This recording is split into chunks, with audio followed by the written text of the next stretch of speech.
Bien, estamos ahora con Alan Wagner, quien fuera el agente peruano en La Haya, el encargado de manejar toda la posición peruana, el líder, digamos, de la organización de la posición peruana frente a Chile, que culminó finalmente con la ganancia de 50.000 kilómetros de dominio marítimo. Alan, buenas noches, ¿qué tal? Buenas noches, Jaime, encantado de estar en tu programa. Bueno, al punto que ha vivido 6 años en La Haya, ¿no? Ha estado estos últimos 6 años allá. Sí, ha sido una larga temporada. Bueno, cumpliendo dos funciones, ¿no? La de embajador del Perú ante el Reino de los Países Bajos y además agente ante la Corte Internacional de Justicia. Ya, ¿no? claro, sí, pues porque Así me imagino que habían periodos largos, vacíos en lo que se refería a La Haya. Que... No muchos. ¿No muchos? No muchos. Pero bueno, pero igual es grato, ¿no? Ahora, estar ocupado. ¿Esperaban más o menos? ¿Usted esperaba más o menos del fallo de La Haya? Más o menos. Esperábamos algo parecido, ¿no? Y no necesariamente por las mismas razones que la Corte señaló, ¿no? Pero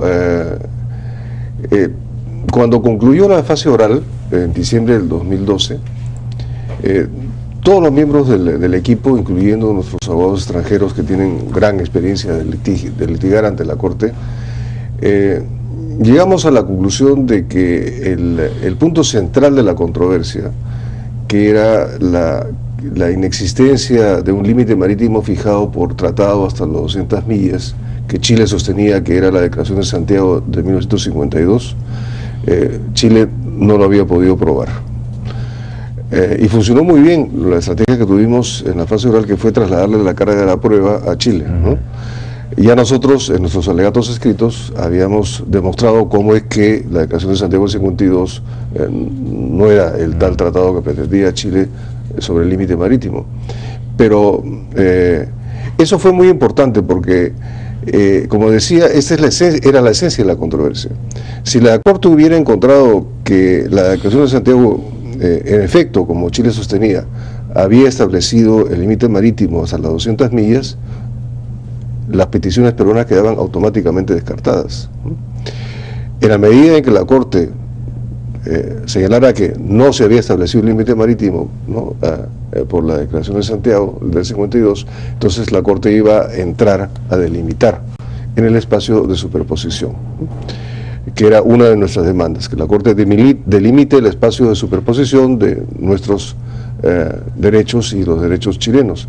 Y además, el segundo pedido era que la Corte reconozca nuestros derechos sobre esta zona que está dentro de las 200 millas peruanas y fuera de las 200 millas chilenas, y que Chile consideraba que era alta mar y nos negaba derechos al respecto, ¿no? Pero la Corte sí encontró que había un acuerdo de límites, no en el año 52, sino el 54. Entonces, y eso me parece que no estaba previsto como posibilidad, ¿no? Porque se suponía, yo recuerdo, la argumentación peruana era que todo tratado de límites tiene que ser explícitamente un tratado de límites, además con fijación de coordenadas, sí, y todo, algo que creo que la propia Corte había establecido en fallos anteriores. Entonces, sí, no se esperaba una salida de ese tipo, es decir, que la Corte encontrara en el convenio del 54 un acuerdo de límites, digamos, es algo que contradijo la jurisprudencia de la propia Corte. A ver, la Corte no encontró que el convenio de 1954 sobre zona fronteriza marítima, que una zona de tolerancia, ¿no?, para embarcaciones artesanales, hubiera establecido el límite marítimo. Lo que la Corte encontró es que, de alguna manera, ¿no?, ese convenio presuponía que se había generado entre las partes, o sea, entre Perú y Chile, un acuerdo tácito sobre un límite marítimo en el paralelo. Y esto sobre la base del análisis del convenio del 54, que establece que esta zona de tolerancia se ubica en el paralelo que constituye el límite marítimo entre los dos países. Pero además, lo que fue el proceso de negociación de este convenio, que se origina en el marco de la Comisión Permanente del Pacífico Sur a comienzos del año 54, y que originalmente se refería al paralelo que pasa por el punto final del límite terrestre, ¿no? y luego en plena conferencia del 54 cambia la redacción para referirse al paralelo que constituye el límite marítimo entre ambos países.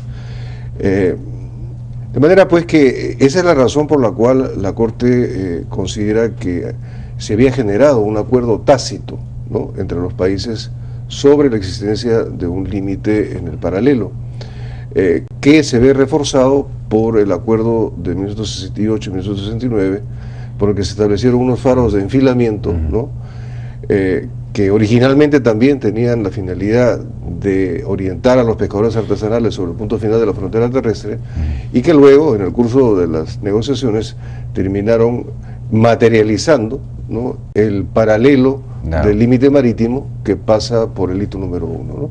Entonces, efectivamente, hasta el momento la Corte había establecido un estándar muy alto, ¿no?, para considerar eventuales acuerdos tácitos en materia de limitación marítima, y en varios de los fallos así lo había establecido, pero a menos que, decía, y decía lo siguiente, vale la pena recordarlo, decía que un límite marítimo es algo demasiado importante para que pueda ser inferido,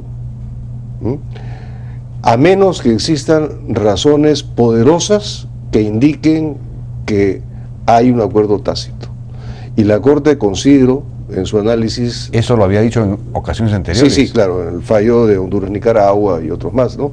En el fallo de Rumanía-Ucrania, esto fue repetido por... ¿Usted considera que este fallo sí está dentro de la línea de la jurisprudencia de la Corte o digamos, afloja, relaja un poco la exigencia? Pero esas ya son opiniones que uno puede dar sobre la decisión de la Corte. Algunos jueces, en sus opiniones individuales anexas al fallo, han declarado que no estaban de acuerdo con que se hubiera generado ese acuerdo tácito, y que porque no existían las compelling reasons, o sea, las razones poderosas que indicaran un acuerdo tácito, y que con eso la Corte estaba bajando el estándar de exigencia al respecto. Pero en fin, el hecho es que la mayoría, o sea, 10 jueces se inclinaron por eso, y 5, en realidad 5, porque si bien 6 votaron en contra, uno de los votos en contra es de la jueza Sebutinde, que estaba totalmente de acuerdo con la posición peruana, que la línea equidistante debía partir del punto Concordia. Pero habían 5 jueces que consideraban que efectivamente Chile tenía derechos en el paralelo hasta la milla 200, ¿no?